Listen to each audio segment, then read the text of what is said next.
think we all have in the back of our mind that somewhere out there is those magic tools, like the Minority Report style tools.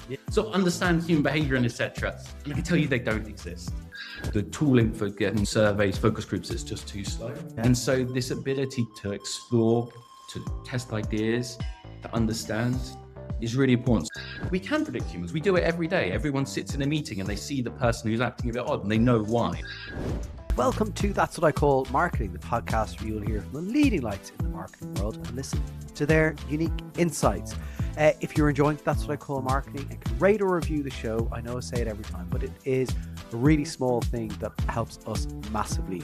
So wherever you're listening or watching, if you can rate or review the episode or the podcast itself, it really does help. Today, we are delving into the world of synthetic research. Now, I've talked to the guys at Evidenza before about this, you know, John and Pete over there, and they're in the B2B world. But today I am talking to Dr. Ben Warner, who has set up Electric Twin, which is a company that is focused on B2C synthetic audience research. Now, it is fascinating. Ben is fascinating himself. He started out in quantum physics and machine learning. He actually worked for the government during the COVID crisis, and some of that formed his view about the gaps that exist in making decisions based on human behavior. So he set up Electric Twin. Now, before you picture ChatGPT pretending to be a consumer, that is not what we are talking about. Synthetic research is built from real survey data and behavioral modeling. It creates AI-driven audience simulations that allow organizations test ideas, messaging, products, and strategy at speed before committing to real-world budgets. And so today, we're going to pack it properly. So what is synthetic research and what it isn't, how it actually works, where it is genuinely useful, and crucially, where you probably shouldn't use it, or what it doesn't replace, or where it sits alongside other parts of the research world. It is a fascinating episode. I love delving into this topic. I got to see the Electric Twin product as well before we spoke, and it was really, really fascinating. So let's get into today's episode. Amazing topic with one of the founders of Electric Twin, Dr. Ben Warner.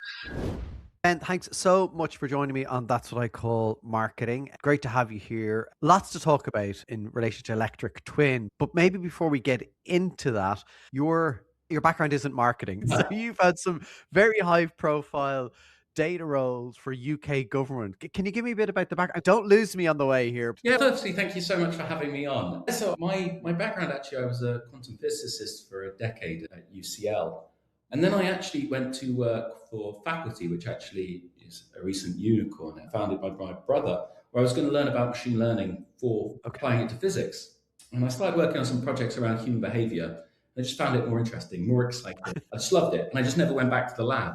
And so I've basically spent the last decade applying AI, data science, but also just science to trying to understand people, trying to help organizations make better decisions. And in that, I've worked in lots of different roles, from supermarkets, some internationally, domestically, some of the largest marketing companies, some startups that have no data, to some of the most data-rich companies in the world. And yeah, like you mentioned, I was the chief advisor to the Prime Minister on digital data during COVID. And one of the things that I think was really interesting about that is I think we all have in the back of our mind that somewhere out there is those magic tools, like the Minority Report style tools. So understand human behavior and etc. And I can tell you they don't exist. We got the big tech companies into number 10 and the Prime Minister asked them for them because it was so crucial to COVID, we didn't have them. So actually when it came to sitting the Prime Minister down and talking to him about our strategy around COVID, the tool we used was the whiteboard. And I think how we can better solve these problems is so important, not just for sort of companies around how they build better products for marketing, but also big problems in the world today: obesity, climate change. All these are actually to do with human behavior. And I think that's why we struggle, because our tools just aren't quite up to the quality we need. And also, and you'll know more about this obviously than I do, but human behavior is weird, right? Because like humans don't necessarily behave the way we sometimes think or expect that they will. So like but then there's probably patterns that you then see, right? Yeah, I think the really exciting thing and really interesting thing for me is I come from physics. And so Newton kicks it all off hundreds of years ago, predicting the planets. Then 1920s, they had quantum physics, nuclear physics. So I'm not going to say physics solved. There's some unbelievably hard problems and interesting problems, but it really feels like a sort of mature science. Whereas if you look at social science, in particular human behavior, if you look at the last 20 years of human behavior, what we've discovered is a lot of our science doesn't reproduce. And so for me, it's really exciting. I think sometimes we get it wrong. We say humans don't react how we expect. It's just our models aren't good enough, our tools aren't good enough, so we can Right. predict them. Whereas actually, I think we can predict humans. We do it every day. Everyone sits in a meeting and they see the person who's acting a bit odd and they know why. And so it's not that our tools aren't good enough. We can't quite understand people of different lived experience, etc. So I just think it's such a wonderful opportunity for everyone who works around humans that these tools are coming through that allow us to really revolutionize how we work. So I think it's an incredibly interesting time to work around human behavior and the social sciences in general. And was that kind of then the trigger, I guess, for starting Electric Twin? That idea of the tools aren't where they need to be, but now the technology is there that might enable us to have better tools. Was that kind of the jumping off point, or was it somewhere else? So there were lots. We need to build better tools. So I spent, after leaving Number 10, a lot of time thinking about different methodologies, different ways, looking into the complexity science from Santa Fe Institute. Nothing really could change the dial. There's lots of amazing science research out there, really interesting stuff, but connecting it all together into a tool that actually helped practitioners was incredibly hard. There's a lot of studies that are in academia which are really good, really powerful, but if you use them in the real world, they would be too expensive to use, too slow, and they'd never really impact decisions. Right. And so with large language models and this ability to do things much, much faster, that's why I think they're so revolutionary, because they actually can solve that really cool problem, which is this useful to the decision maker?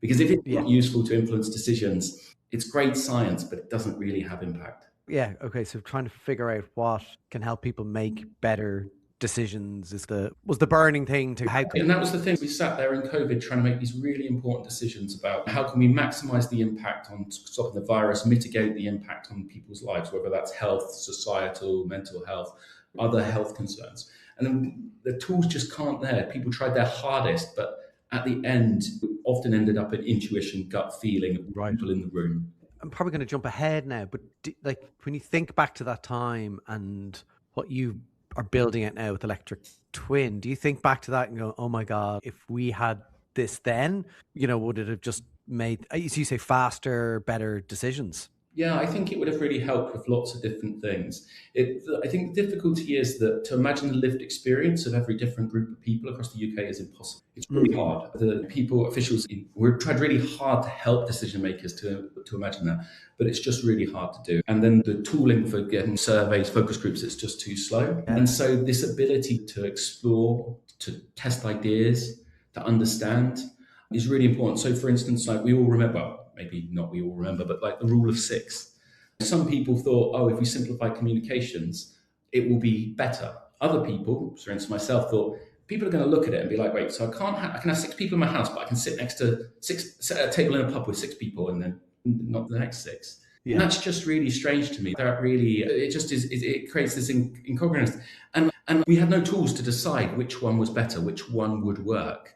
And so it just came down to, we ended up implementing it and the people were like, this is weird, I don't get it. And I think that a lot of the time we're doing stuff in companies are always trying to make these decisions. And I think sometimes what happens is it forces us towards the wrong decision, because often it feels like the less risky decision. Yeah. The less risky decision, but often there's a phrase I really like, which is you can't jump a chasm in 2 leaps. And I think that sometimes happens, that we end up with this sort of generic advertising campaign or the product that looks like everyone else, and it ends up forcing us towards the average. And so how can you make it so that you can better evidence these bold, ambitious strategies that actually have more chance of working, not less chance? Yeah. And we've all been in meetings or even seen meetings, people more senior than us, and you're looking at the decision making going, oh wow, I thought they made decisions in a different way. But it can come down to gut instinct, and a lot of that is good, there's experience there. It can come down to loudest voices in the room, and so this is a layer of evidence that you can bring to the table and say, look, we've tested this. And I was saying to you before we started, I've seen the platform. We get on to Electric Twin now because I've seen the platform operating and it's phenomenal. So maybe tell people who don't know Electric Twin, what is Electric Twin all about? Yeah, Electric Twin is a piece of SaaS software that gives you the ability to access synthetic audiences. So a synthetic audience is an audience based on real world data that's created using these bleeding edge AI models and a couple of other techniques to accurately reflect how people would respond in the real world. We do a huge amount of testing, and we have to make sure that those synthetic audiences match the real world, which means you can test things really quickly really cheaply so that you can really iterate through lots of ideas. You can gain that deep understanding of your audience, test and generate ideas at speed so that the final output, that decision, you can go into it with much greater confidence, much more.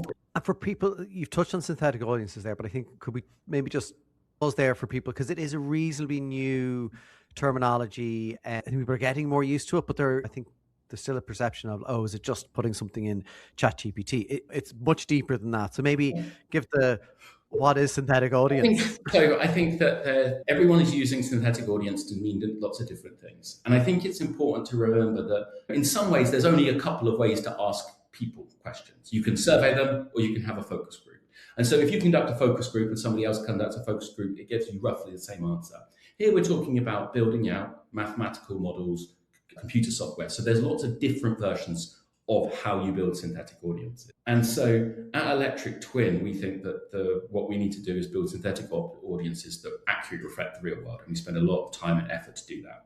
And so the way that the Electric Twin system works, and why it works, should we say, is that large language models are trained on basically the entirety of the internet and most of mankind's knowledge. So you can think that they have all that data in them. And most of the internet is, of course, not people talking about code or how to build a marketing strategy. It's actually people talking about their thoughts, their beliefs, what they care about. So you can think that these large language models have that information in. And what we need to do in companies like Electric Twin is to plow out the really relevant information so you can make an inference of how somebody might react to a question. And the way we do that is by using real world data to anchor those AI predictions to the real world. And so through a combination of conventional machine learning, through techniques like signal processing, and then using large language models, we can make a really accurate inference of how your audience might react. So for instance, if you're interested in Gen Z, you can ask them, which social media channel do you most trust for getting access to your news? And you can get that answer back really quickly. The really interesting thing is that you can then follow up. You can ask them, why do you think of that social media platform? And you can ask that quantitatively, qualitatively, and you can just keep asking questions. And I think that iteration at speed is really powerful because we're all used to the idea of we write a survey of 30 questions, but often you look at question 10 gives you an answer and you're like, oh, I wish I'd asked this question. And now you can do that. The whole world's moved to an agile methodology, but in research, we're stuck to that because you have to ask a human. And every time you do that, it's crucially expensive. It's really expensive and slows you down massively. And so I think that's the real powerful of synthetic audiences is it allows you to ask more questions much, much faster. And also everyone in an organization. Usually we think of market research as you can only use it for those really big problems. So often an organization gets to use the market research. But now with these sort of synthetic audiences, you can make it widely available in a company so everyone is concentrating on your customer, on your audience, and every decision is aligned, resonate as much as possible with that audience. And with companies that you're working for, you're also pulling in, you can pull in like their data. So if they've got segmentation or other, like that can get pulled in, the knowledge base that exists for the company also, and the category can form part of the synthetic audience. And I think it's so powerful when you move from, we all both love the sort of the persona, this is Marjorie, aged X age. We all laugh at them, but we all know that they're really powerful and really helpful for an organization to concentrate and really think about that customer.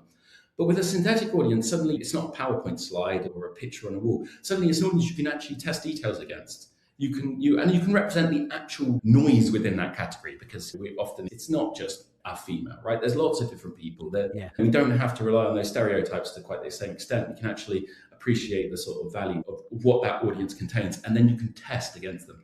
We can test images, we can text message copy. So you can really gain that deep understanding. And I think unbelievably powerful for just being able to widen people's window of what they think they might want to understand about the customer. That allows you to generate better ideas and then you can test them so the best one goes forward. Yeah. And so before speaking to you, I had the opportunity to look at the platform and test some creative copy concepts. And what was amazing, what's been amazing was it pointed to something that we knew but hadn't highlighted, right? So in terms of an older audience needing a certain thing to be really clear. So that was one part. So we walked away with that going, oh, that's amazing. But then the other point, which you've talked about there, is as we were going through it, I was like, oh, could we ask this? And your team, Leanne and Jordan, were just like, yeah, we can do that now. And literally within a minute, there was then this response. And again, it gave us another data point, which has been very useful. So it's just fascinating, as you say, it can test things like concepts, it can test copy, that level, and it can do obviously a lot more, but the speed. One of the things I think people may worry about with synthetic research and synthetic audience is the accuracy. Like, how do you know that's as accurate as if I was doing real world research that was going to take me? How do you balance that? Because I know I've spoken to others in this space, and they've replicated surveys that people have done against synthetic audiences and said, we know this is what you got from that. We've done the same research against our synthetic audience, and we got 95% of the same responses. And so that means you would have made the same decision. Like, how are you closing that gap, I think, in people's concern? Yeah, I think so. Building trust is crucially important. And actually, I think there's two ways we build trust. One is through our science program, our evaluation, which I'll speak to in a second. And the second is actually just getting people to use it and see it. Like, in some ways, I can show you as much maths as possible, but you're actually using it for your own use case, where obviously we had no idea how to set that. Is really powerful. It's amazing how many companies within our demo, they say, oh, could you ask this? And they're like, oh, we should. That really builds trust, because that's fundamentally, that's the most important thing. So in terms of building trust, we actually are very lucky to have Michael Murakrishna, who's one of the world's leading behavioral scientists, as our science advisor. And he spent his life studying humans and how different cultures respond and react. And so we're very cognizant of those factors, and we spend a lot of time. We run some really big, large-scale experiments to really verify, because one of the problems are actually, when you get to the real top area of how accurate, you're actually into how well do surveys work. For instance, we actually ran 7 identical surveys in the UK versus different methods to be actually able to test how accurate surveys were, as well as how accurate electric twins predictions were. And we could see that the electric twin predictions were in the noise of the other traditional methodology. So I think this is a really important thing. We also do bespoke evaluations for our clients, where we test against their different data sets. And also our clients are always testing. I think this is the really powerful thing. We've got a lot of clients. The Times has talked about the work that they've done with electric twin. They're always testing it. The first thing that anyone does when they get electric twin, like yourself, you test it if it's valid. And so it's not just the fact that we're doing testing, our customers are testing all the time to make sure it aligns to the real world and to what results they've seen when they put advertising or products or things into the field. To that then, with the customers that you have, and you're obviously building up your customer base as well, what are you seeing kind of the use cases? Is it marketers coming for what I came with, or is it a mix? You talked about product there. Is it pricing? Is it the whole? Yeah, to be honest with you, our clients have used it for more use cases than I thought was possible. Oh, really? It's amazing to see how these teams use it in such innovative and creative ways. It's an absolute delight how they've used it from really big product propositions, big bets that companies are making, and how they use it to simulate out different futures and really explore like some quite wide variety of scenarios that you would never be able to explore with conventional research because it's just too expensive. Marketeers using it within that flywheel so fast. We talk to customers where they've had one of their competitors advertised them on Instagram, and they've screenshotted it and tested it within our platform and then released an ad. It really varies from that. But marketing, I think, is an obvious use case, and we see really great results there. Proposition development, product development, just understanding your customer. I think these are really powerful use cases for synthetic audiences. But there's also really interesting beyond what we usually think of market research, because in some ways, market research is just the area where we think it's worth spending tens of thousands of pounds, and we can afford to wait 6 weeks to get the results. But almost every decision we're making in a business is around people. So we're starting to talk to companies like to some of our clients have reached out about how we might be able to use it for employee service or hard to reach audience. The capabilities of these platforms are really starting to develop. The big thing is making sure that it's accurate, that it's trustworthy, and that people are using it in the right way, because I think that is the biggest risk around the excitement in synthetic audiences. We die in that sort of that valley of death of innovation. And I think it's really important that companies are asking to show the validation, show the verification, show the evaluation, and really making sure that the companies can do what they are claiming. Because otherwise, I think what we will end up doing is everyone being very excited and then disappointed with the results. And just that's something there that I just wanted to pick up on is there's access. So, the platform can be accessed by anybody in the business. I'm just interested in understanding like the risk of people having access to it. Access is a great thing, but access and asking the wrong questions is risky, right? So is there anything that we work with Oh yeah, we people to work kind of help? very closely with our customers. I think it's a sort of like we work very closely with our customers to make sure that everyone understands what it can and can't be used for, and when they try something innovative, we often work with them to try and make sure the evaluation to see if that actually would work, and often they manage to show it does, and sometimes we've shown that it doesn't quite work, and or at least be able to provide them with a degree of certainty about the uncertainty, which I think the really interesting thing is that we have this conception that there is a right way to ask a question. That is not true because we don't know what the real world is like. If you look at the recent election in the US, there was the person who made a lot of money betting, I think it was on Polymarket, where he asked the question, how do your friends and family, are they going to vote? Which is a technique that's been used a couple of times. Now, actually, evidence probably suggests that is not more accurate than asking people, how are you going to vote tomorrow? But we don't actually know the right way to ask a question. Actually, the right way, what we'd really like to do is ask lots and lots of different questions and see if the answers kind of align. Because if I ask you a question in one way and you give an answer about here, then I ask you another question, you give an answer phrased differently, you have an answer here. That's actually information that probably means that you don't really care about the issue, you don't really know.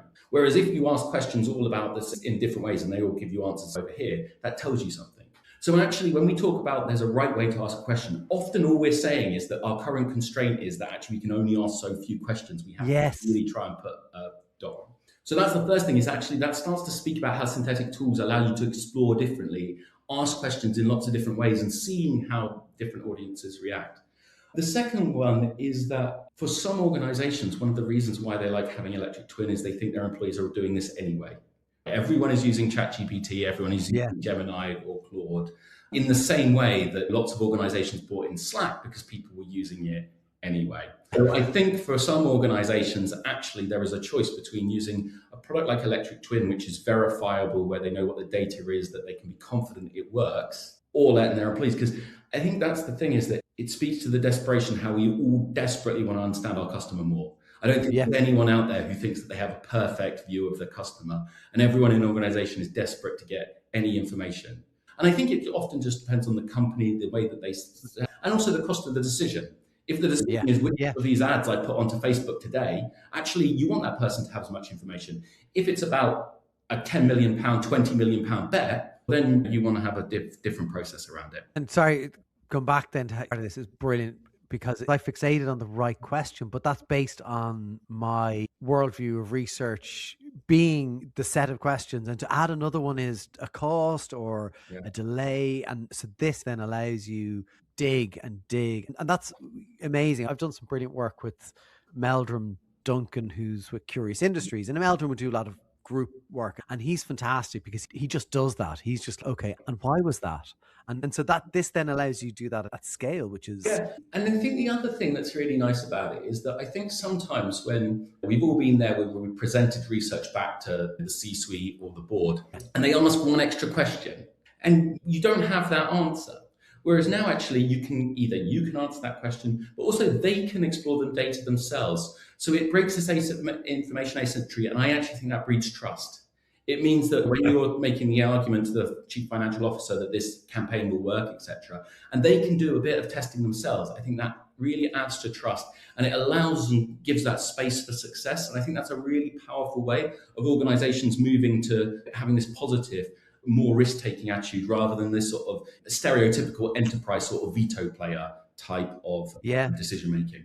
And it democratizes the customer insight function in a way. I don't mean function because that means it sounds like trying to get rid of a function, but like it just makes that more available. And like marketers, we're challenged to be closer to the customer. Often, like Sherilyn Shackle from the Marketing Academy would say, CMOs need to be the ones at the board that own the customer insight, the customer knowledge, because we need to know the customer better than anyone else. And sometimes that is hard if you're in a marketing organization for lots of various reasons. And so a tool like this gives you that, but it doesn't restrict it to you.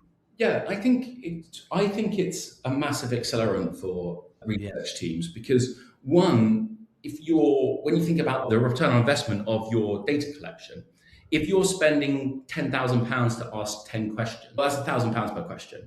Whereas if you spend £10,000 and it for 1,000 questions across the organization, that's incredibly powerful.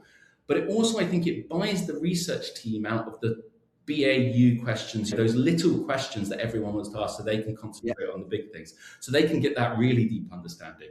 So I think sometimes we think of democratization as almost a zero-sum game, the research team, and then it goes out like this. But actually, I think it increases the value of the research teams because it increases the value of their work, increases the value of their data collection, and it means that everyone in the organization suddenly understands the customer better. I think that's a really important thing because often if you do the right research and it means that the advertising campaign is successful, that is such a massive ROI. Yeah. But sometimes I think research is seen as a cost, whereas actually the more we can make that argument that it's a massive lever for business success, the better. And I think the same is for marketing. 100%. And then are there instances where, because you're saying there, like it's not, this isn't going, oh, research functions are gone, because it's not that actually. Right. But are there instances where you're saying this is where you might want to use the synthetic research, or then also where it sits along other types of research? Because it's, as you say, it's not a replace all.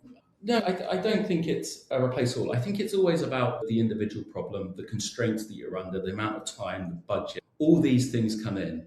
In some ways, it's like a carpenter, right? A carpenter has a hammer, a saw, a screwdriver, and you'd never be like, when is the right instances to use a hammer over a screwdriver? It's by definition obvious, and I think this is a new tool coming through, and what it does is it gives people who are interested in understanding that really powerful extra lens. And it's a fully self-serve platform. I mean, obviously there's a team there to support people on board, but it is a self-serve platform. Yeah, it's a full service platform. As a startup, we are desperate for user feedback. We're desperate to try and improve the product. So we're always trying to help our customers. And also, like I mentioned earlier, often customers come up with some really interesting ideas, and then it's out the science team goes over, chats to them, and then we try and build it for them. And a number of the really interesting innovations in the electric twin product have started off with a conversation between the customer and our technical team. And what markets are you operating in? You mentioned US, UK? We mainly work in the UK and US at the moment. And we've actually tested our platform against every country in the world where it does perform accurately. The big question there is some of the areas might actually be where it's harder to collect data. But yeah, we mainly UK and US, and probably that's because I don't speak other language, trying to build a system for predicting human behavior in a language you don't speak. Actually, we're lucky enough we've got a phenomenal team of international people, so we actually can cover off almost every language that any client has come across so far. When marketers listen to this are, like just fascinated. I love the space. Again, I loved seeing the platform in action. And so they might be sitting there listening to this going, this is amazing. This will make our life easier. This will make decisions better, faster, and ultimately cheaper. Are there things that you guys have seen that have helped people just initiate the story and start getting it into organizations? So I would say that the one thing I was completely wrong on when I started Electric Twin is associated with this. So in my mind, you're trying this thing. And when I started building this it was actually GPT-3. And so at that point, everyone thought I was crazy. And it didn't quite work, if we're honest. A large amount of work has gone in from taking an idea to something that you should be making decisions on. But I'm building this in GPT-3, and I'm talking to people about this. And in my mind, it was like for innovative organizations, if you will, companies that wanted to take risk. It was really going to be those companies that would be the people most interested in this. And that actually hasn't proven to be true. Actually, some of the people that we are working with and talking to, you might associate with, let's say, slower moving enterprise. I think it's a bit unfair and sometimes we stereotype, but you're less risk-taking companies. Like we spoke to one company that's worried about testing their ads in case they link on social media. But there, it's really interesting, right? Because a lot of people want to do the right thing, but they can't gain the evidence to get through the next hurdle. So I think, weirdly, if you're in a risk-taking, innovation-orientated, positive organization, this is great for you because it's about using AI, it's showing how it can be used differently, transform your workflow much faster, much quicker. If you're in an organization where you have lower risk-taking within the organization, it's great for you because suddenly it allows you to risk test, to test it earlier, to build up confidence, to build up evidence, help bring together stakeholders. So for instance, when I was working in the civil service, which is at that end of the spectrum, it would have been really useful for us to be able to build out the evidence, to be able to do the things that people wanted to do. So weirdly, almost anyone within an organization can make an argument. Either it allows you to generate better ideas or lower risk. So just I think that the sort of way you've been describing it is actually the right way. You instantly get it. The barrier, I think, is just making sure that people trust it. That's for us Yeah. the important thing. We always make sure that companies are they understand it is trustable. They can trust it to make decisions. And then they use it, and they've been having great results. It's amazing. And if people want to have a look at the product, I'm sure, the team at Electric Twin, and I'll put links in the show notes. It's a great name, by the way. I'm sure the team are ready to show people the product and demo it and take people through it. Definitely. It's always exciting showing the products to new people, new organizations in different areas. It is a brilliant name, Electric Twin. Where did that come from? The honest answer is that I wanted to call it Electric Sheep because Blade Runner is named after the book Do Androids Dream of Electric Sheep? Which is, I thought that was meta, etc. And I do the maths, not the English. And my co-founder, Alex, I don't think he was ever a big fan of it. And then he found that there was another company that did robotic lawnmowers called Electric Sheep, which I think is quite fitting. And so we just try different names, and Electric Twin just works. I think that it speaks to the speed, the sort of energy of it, while also mimicking that synthetic nature of the audience. Yeah, and also for me, I was like twin, almost like a partner. Like it's that's where I went with it. But I think that's what we really work hard to make our software like. So it's like having that partner in your browser, that person who can help you get to the right answer really quickly. In the same way that we all use Claude to help us write a report or generate some outcome, summarize something. Ben, it's amazing. As I say, I'm so grateful I got to see the product in use, and thrilled when Leanne reached out to me and was telling me about it. I was like, oh, have to talk to you. Phenomenal product. I just think this space is fascinating. And I think, as we've talked about here, it helps make better decisions, and every organization wants to make better decisions and gets you closer to your customer at speed. It's wonderful. So listen, best of luck. And anyone who's interested, I'll put the link to Electric Twin in the notes. And yeah, thanks a million. Thank you so much for giving up the time to chat to me. It was an absolute pleasure. Well, I hope you enjoyed that episode, and I hope some of my still learning about this topic helped answer some of the questions that you have about synthetic research and synthetic audiences. It is a new space. It is something that definitely, I spoke to somebody immediately after I recorded this with Ben, and I was just buzzing, and I was like, this is amazing. And they're like, yeah, I'm skeptical.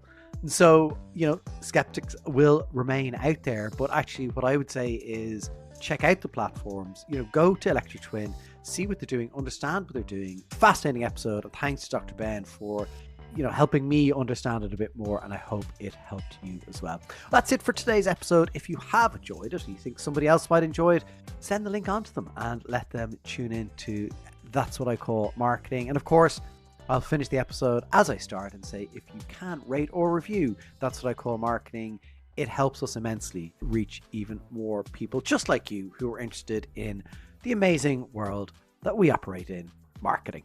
From me, your host, Conor Byrne, until the next episode, take care. If you would like to reach an engaged community of marketing leaders, get in touch with That's What I Call Marketing to discuss sponsorship opportunities.